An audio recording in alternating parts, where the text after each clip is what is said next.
I don't know, is it still pre-gaming when it's yarn?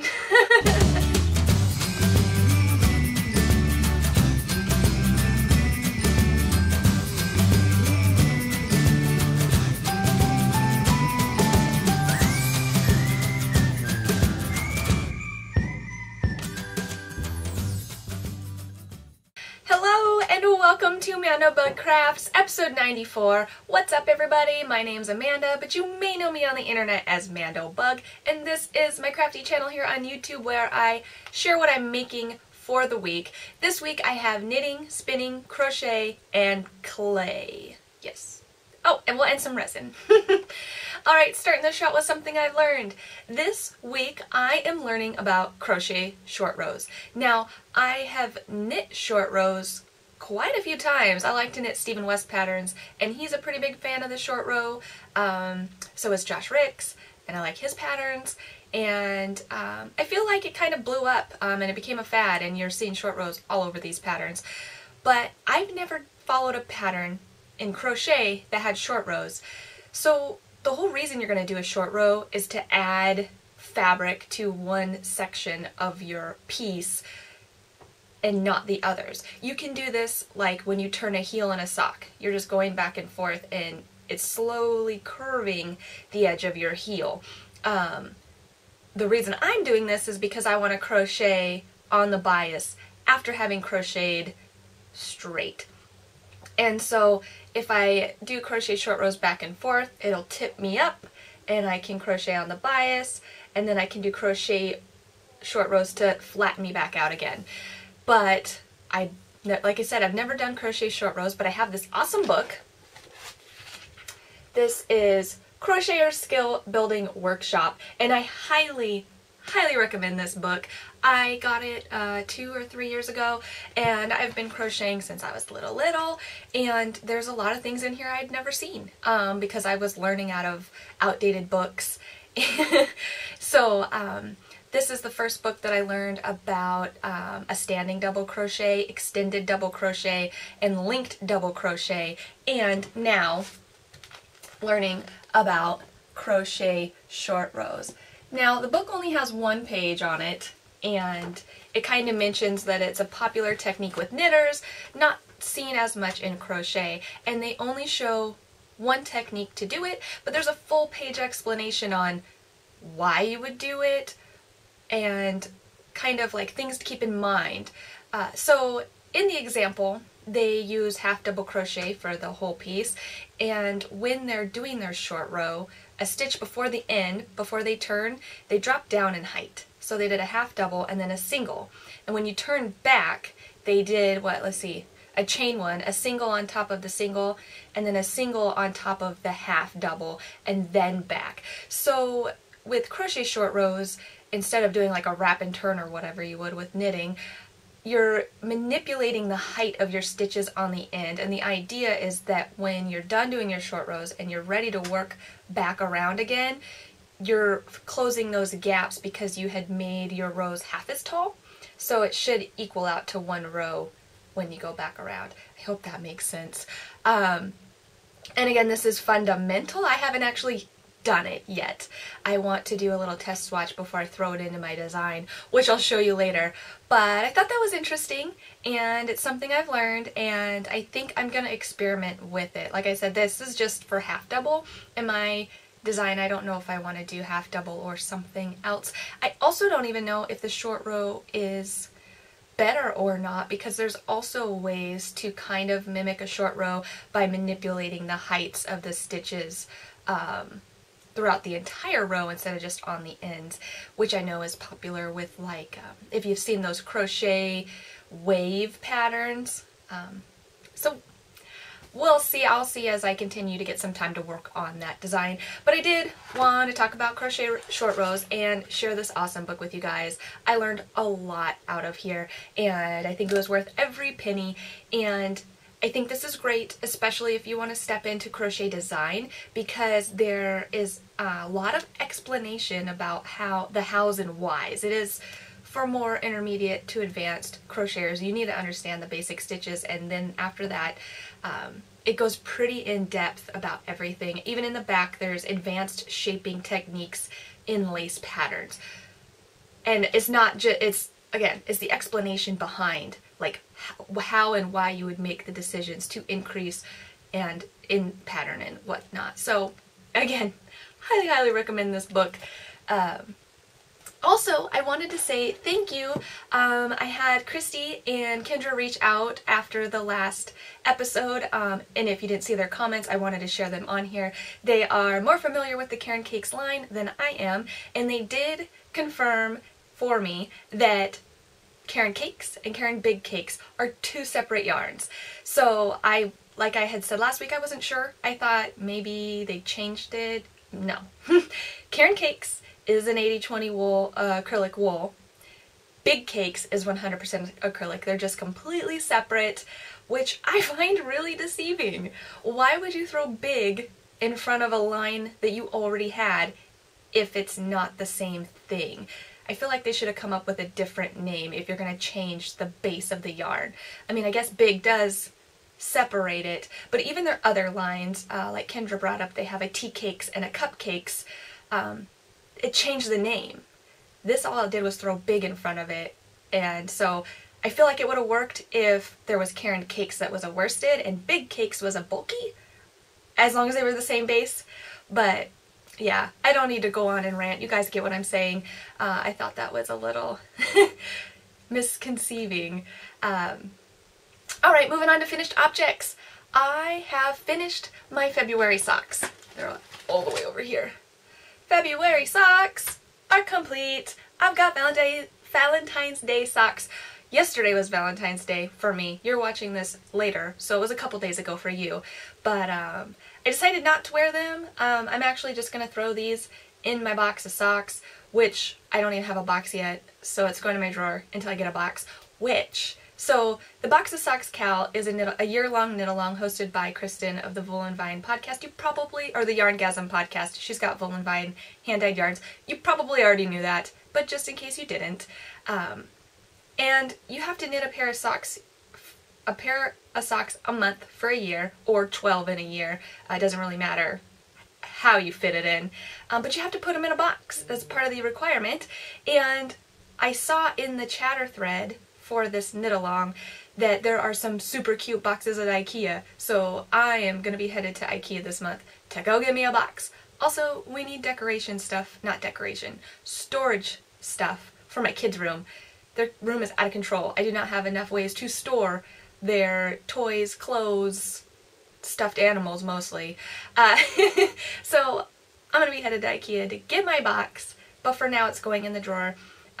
These are just some vanilla socks. These are actually 52 stitch socks to fit my 8-inch circumference foot because my gauge was super duper loose. I used a 2.0 millimeter US size 0, and it's just, I'll show you guys close up. It's just way too loose. So I'm actually very, very scared to wear these, and I'm just gonna go ahead and wait until next year to wear this pair. So you can even see the heel is what scares me the most. For the heels, toes, and cuffs, I use Trekking Sport in the white colorway, and the body is Zitrone Art Deco in the color 4. And it's this really fun self-patterning yarn. I really enjoyed knitting this yarn because it's so much fun. The color repeat is all the way to there. So much fun. Oh, I did a 1x1 twisted rib for 20 rows with Jenny's surprisingly stretchy bind off as well.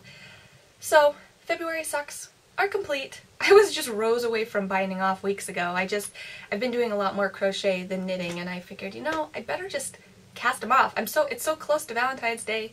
I can do it. So the other things that I finished this week are some more clay charms.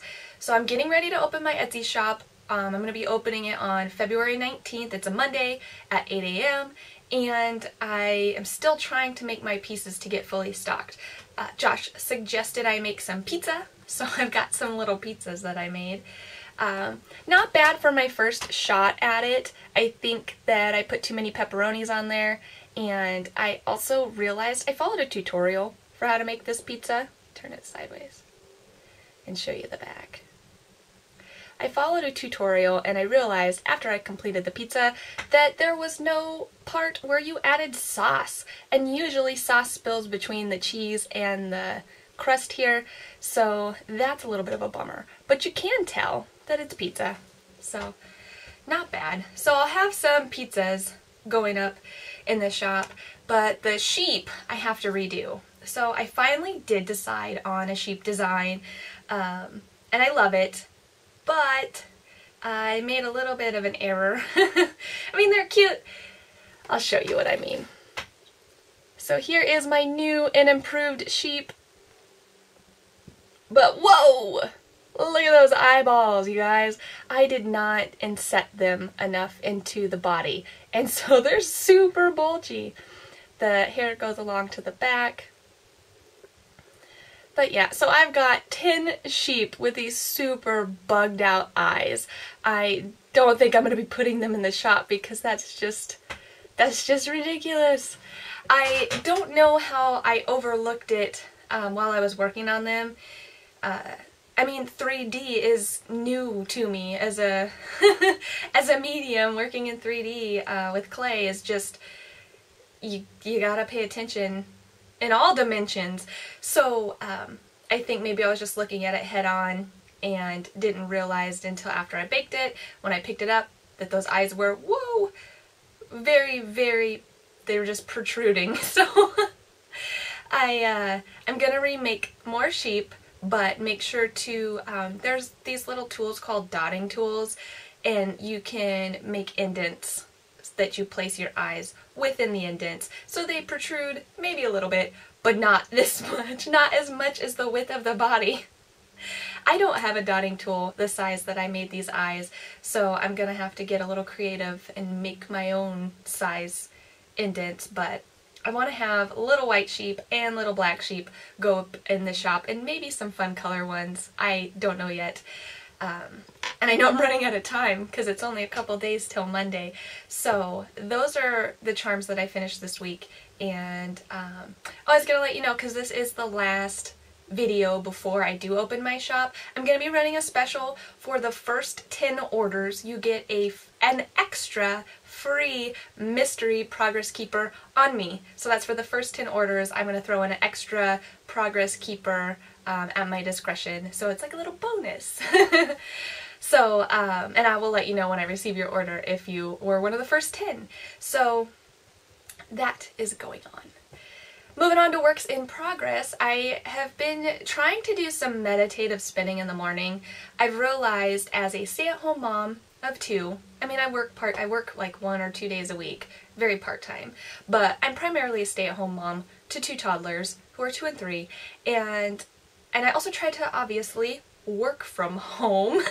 I try to design patterns and make these stitch markers while caring for my kids, and I am very ambitious. So I find what happens a lot is I've got all these thoughts going in my mind, all these plans, and also caring for the kids. It's just kind of like a lot of chaos. Not physical chaos, mental chaos, and I've been thinking about ways to combat that mental chaos. Slow down, relax, reset, and a lot of that has come down to spinning. Spinning for me is very meditative, relaxing. It forces me to sit down, slow down, and it's one of those things where you have to concentrate enough that you can't think about other things, but I don't know, this may sound weird, and some of you spinners may know what I'm talking about. When I spin, it's like the only time that my brain shuts down. It's like a full body relaxation and my mind just kind of blanks out. And I am the type of person whose brain almost never shuts up. I'm that person that's laying in bed at night and my brain is just going like, you could do this, you could do that. Hey, do you remember this happened today? It reminds me of this thing. I am that person. So I have been making a point to spin every morning for at least 15 minutes, preferably an hour. I get up before everybody else, I have my coffee, and I spin. And I don't even, no podcasts, no nothing, quiet spinning, just to relax, just to reset, and I'm loving it. I'm loving it, and this needs to stay in my daily routine. So what am I spinning? I am working on a set. It's not a set. I'm working on an opposing 3-ply sock weight yarn. It's not a... Jeez. Here it is. The first bobbin. Oh, is it going to focus? The first bobbin is complete. And I am thinking, I've been using a control card as I'm spinning, the hip strings control card that I have, which I don't have at the table so I can't show you. But I've been using my control card and I do believe them on track for a sock weight 3-ply. And this is a very, very fun colorway. Here's some of the fiber. I've started my second spin. I showed you guys last week. This is the fiber that's got like 1/2 of the braid was mostly white. So this first ply, rewind.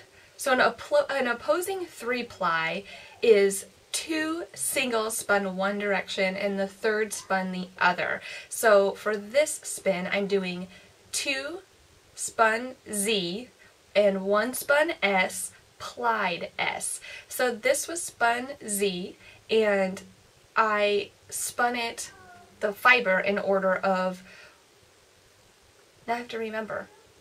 I did white, yes. I did white, so I started with my white strip to concentrated. And so that was for this first one. So now I'm working on my second ply, and I'm doing the second ply Z as well, but I'm starting with the concentrated. Instead of starting with the white, I'm starting with the concentrated and spinning out to white. That way when I ply them, they will mix, so I won't end up with like the first half of my skein being really super concentrated and the second half being really super white. Because I knit my socks 2 at a time, I would end up with 1 bright sock and 1 mostly white sock.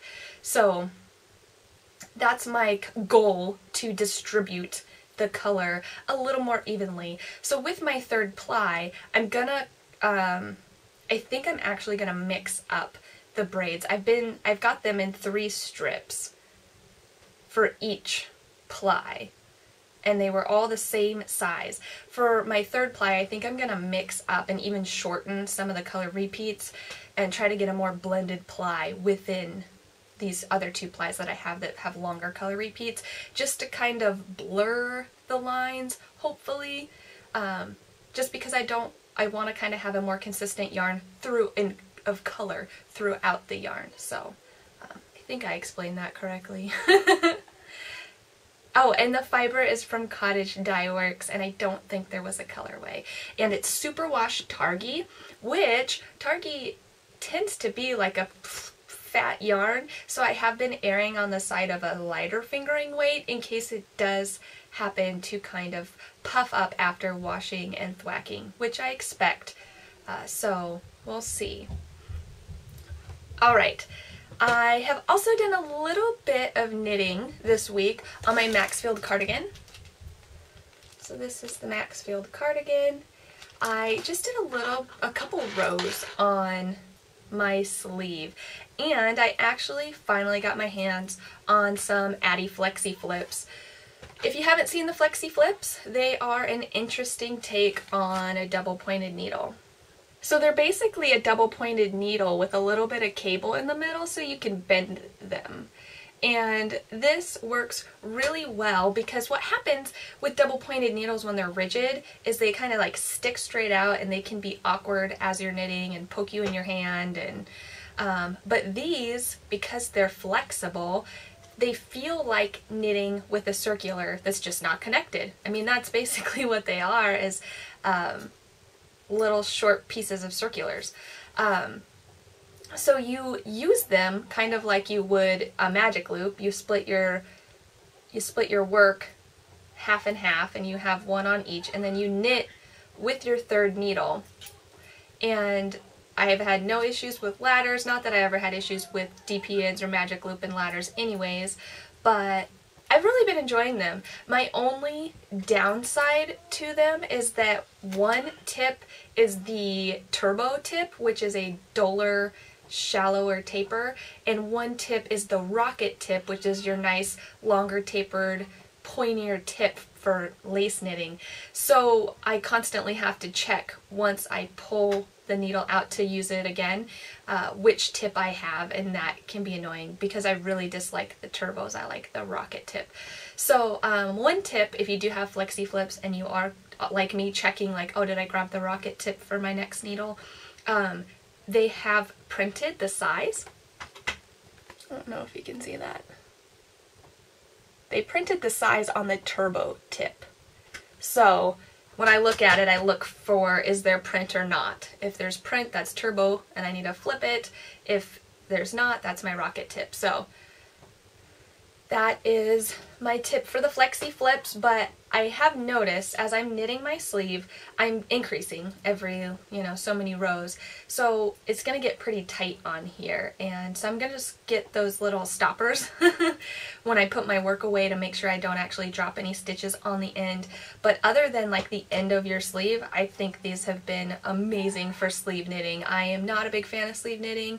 And when I was knitting these sleeves, I had too much cable on my magic loop needle. So yeah, I am about halfway done with my second sleeve on this cardigan. This is Dream in Color Everlasting Decay in Galaxy, and the variegated is Dream On, and I'm knitting it on US 5s. So the cuffs was on US 3, but yeah, I just got a few rows in on this. So moving on to design time. I still got design fever, you guys. I've got all these plans, all these designs, and I just have to make them up. Which actually reminds me, I still have the Dura poncho that has been tested by half of my testers. The other half did not finish for good reason, so that's okay. So I need to, it's not released yet because I need to fix the larger sizes. They need to be rewritten. But what I think I'm going to do, because the size 2T and 4T is fine, those have been tested, those work out, I think I'm going to release the pattern as a free pattern for size 2T and 4T, and then I will just update it with the larger sizes when those get tested and finished. I think that's my plan. So I think I'm going to release it originally without the tutorial, and then I'll add the tutorial later. So anyways, in my super cute Halloween bag from my friend Katie, who's got TheKateStitch on Etsy, and actually my little skulls that I made last week, I put one of the progress keepers on my zipper as a zipper pull, and I think it goes perfectly. Now, that also reminds me too that I'm thinking about getting some lobster claws for the shop. I'm not a super big fan of lobster claws for progress keepers, and that's why I didn't have them initially, but I think they're super awesome for zipper pulls, and if anyone would be interested in using a stitch marker as a zipper pull, maybe a lobster claw option would be better. So I think I'm going to get some lobster claws as an option for the shop for zipper pull purposes, because how cute. Or you could use the lever back as well, because it's just a fun way to store a progress keeper. Or for crochet, I've been using it as a removable stitch marker, and it's been working wonderfully. So here is my progress on a new design.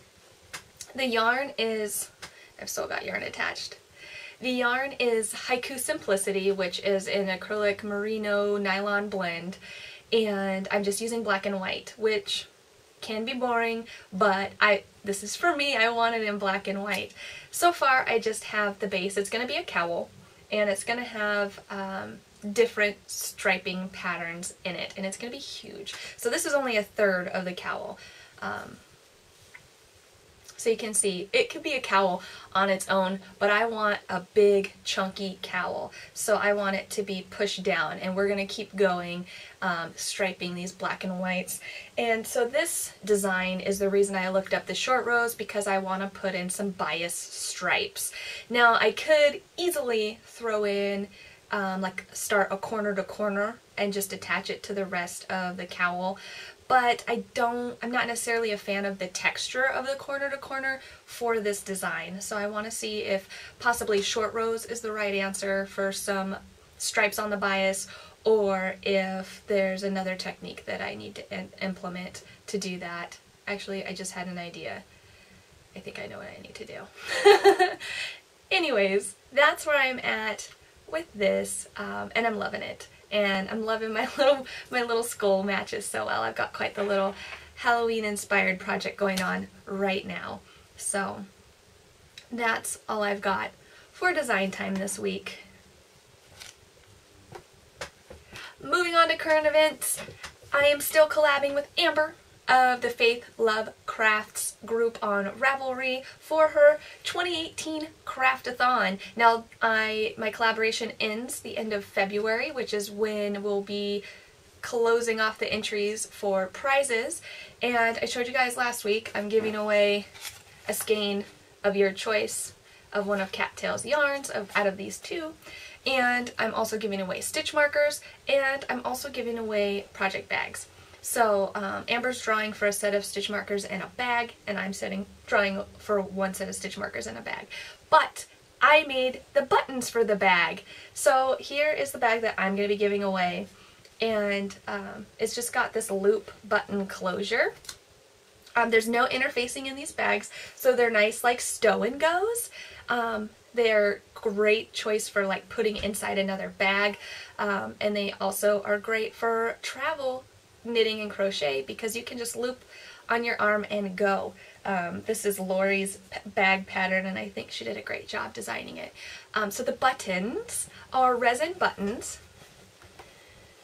that I mixed with some powders. So this is a resin button that I mixed with a purple powder that I had. And I'm actually filmed making the buttons, so I should have uploaded that video by now. I will go ahead and link to it in the description box below, and I believe I can link it up here and also at the end of the video. YouTube's got all sorts of options to promote yourself. So I've got the purple bag, or the purple button that I made for this bag, and then for the bag that Amber's going to be giving away, I had a little bit of fun with this button as well. And can I just say that I'm very surprised that I matched the colors so well. I think I nailed it, you guys. That button looks like it was meant to be on this bag. So again, this is UV resin that I mixed with, this one actually has a powder that was over the top of it. It's a kind of powder that can also be used for acrylic nail art. And then the color came from pastel chalk shavings. So I mixed a little bit of red and a little bit of blue to get this, I don't know what kind of color you would call this. I'm bad at color names. But that is how I made the button. So super, super handmade bags here. But I love it. So very unique. Maybe down the road I'll put some custom buttons up in the shop because they're fun to make. But yes. So the bags are completely done for the giveaways. I'm going to go ahead and photograph those today and get those pictures up in the Craftathon threads so you can actually see what you're trying to win for the giveaways. Also, I am hosting a crochet along for my Oh Yes Cowl. This is the doubled up version. I don't have the single version with me. Actually, I don't know why I'm not wearing it because it's cold in my craft room. I have to close my heater vents in my craft room because it's so small and I have so much furniture for organizing that it covered all my vents because they're in the floor. Why, I don't know. But so I don't get any warm air in here, so it's always cold in here. But anyways, the Oh Yes Cowl, it is 135 to 170 yards of a bulky weight yarn, and it's a super simple repeat pattern. It works up super quick. My mother-in-law Lori is already almost done with her second one, and she's like, these are great, I'm gonna make a bunch for gifts because they're so fast, and it's a cute little pattern that you can wear with anything.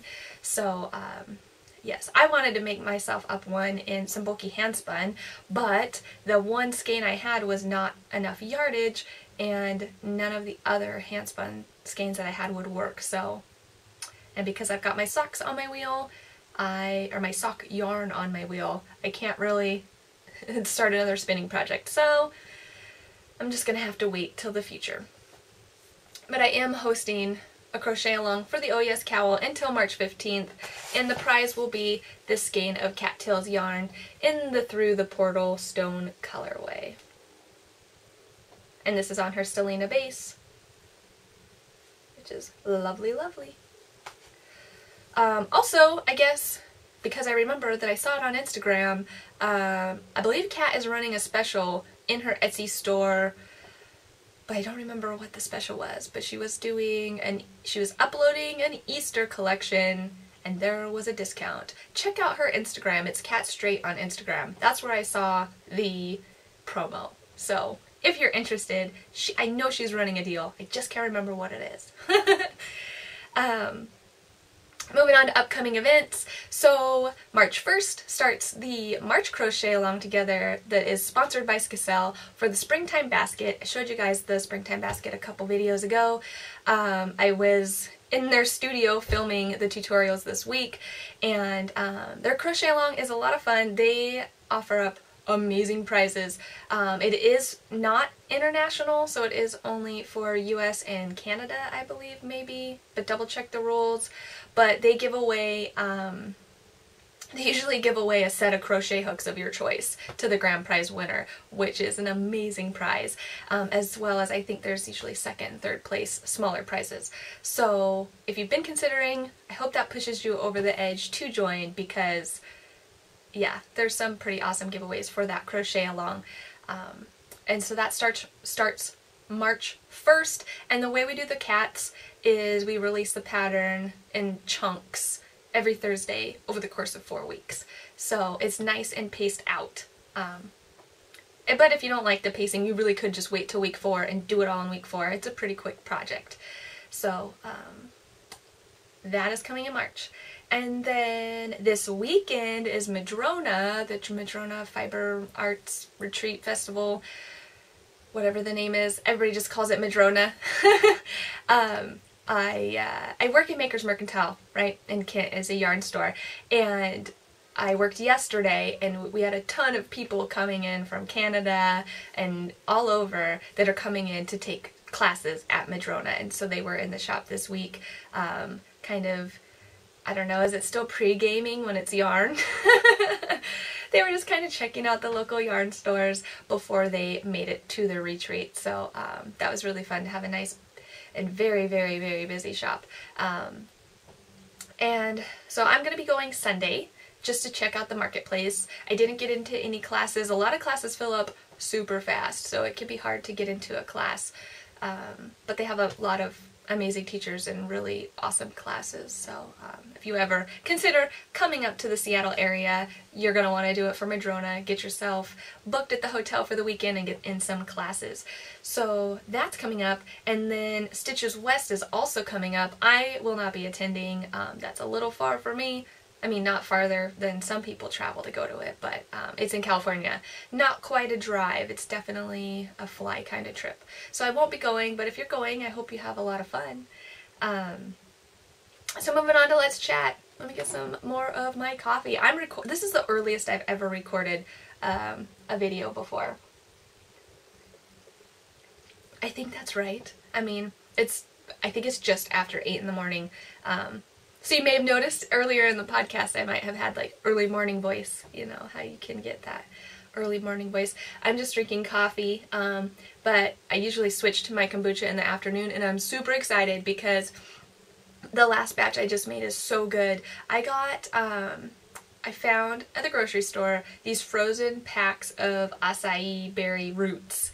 And they're meant for smoothies, but 1 pack is enough for my small brew, and I need 2 from if I was going to bottle my big brew. But I just did straight acai berry roots in the bucha, nothing else, and it's really, really good. So I've really been enjoying this last brew.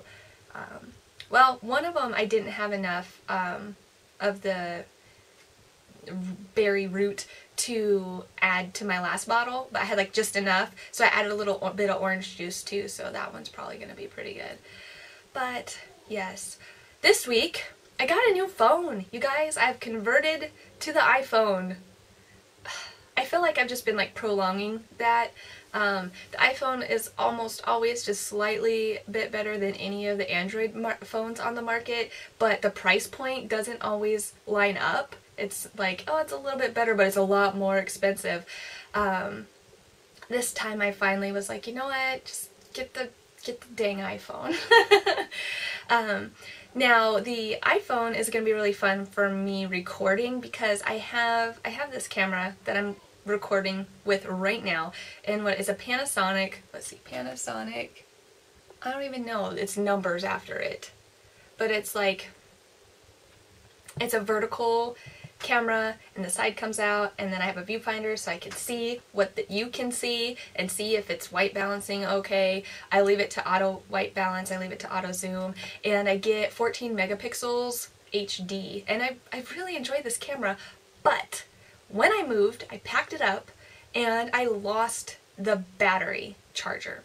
So I have the battery in the camera, but I can't charge it, and I'm getting mad now because I've tried ordering a battery charger 3 different times, and every time the product description will say one thing and what I receive in the mail is completely something else and does not work. And the description that I ordered is what I needed, and each of these places that I've ordered from, I've contacted them and tried to get a refund or return the product, and I get no response back.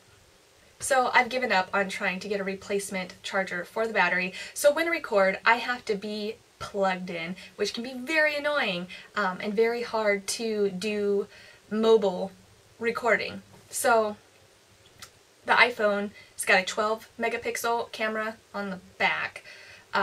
So I get almost as good quality video with that. So I think that'll be great for doing some other sort of recording. I recorded the resin button on the iPhone. So I haven't, by the time you've seen this, I will probably have already uploaded it, like I said, but I haven't uploaded it or edited it yet. So, but yeah, so I've got the new iPhone. I'm enjoying it so far, and this probably sounds stupid and maybe in my head, but I actually feel like I can use the phone faster.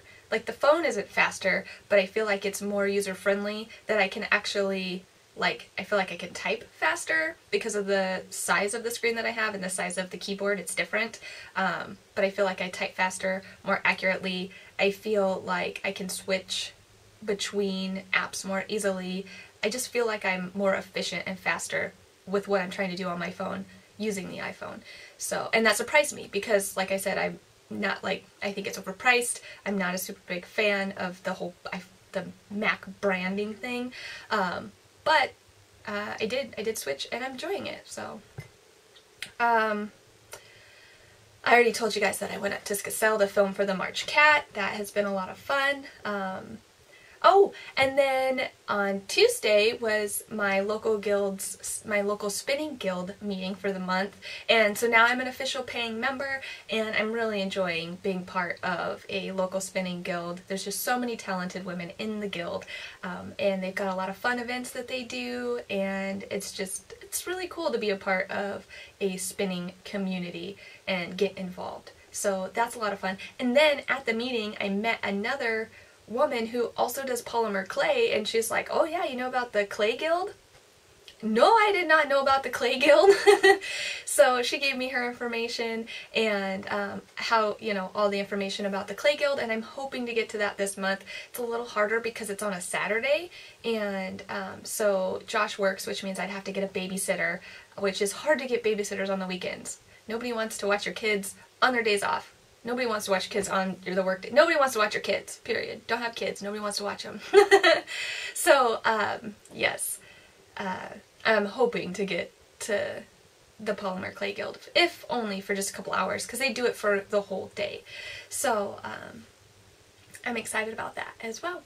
That's all I've got for Let's Chat. And that's all I've got for this video this week. So, I hope you guys made some good progress on what you are working on, and I thank you for spending some time of your day hanging out with me, and I will see you next week. Until then, happy crafting! Bye!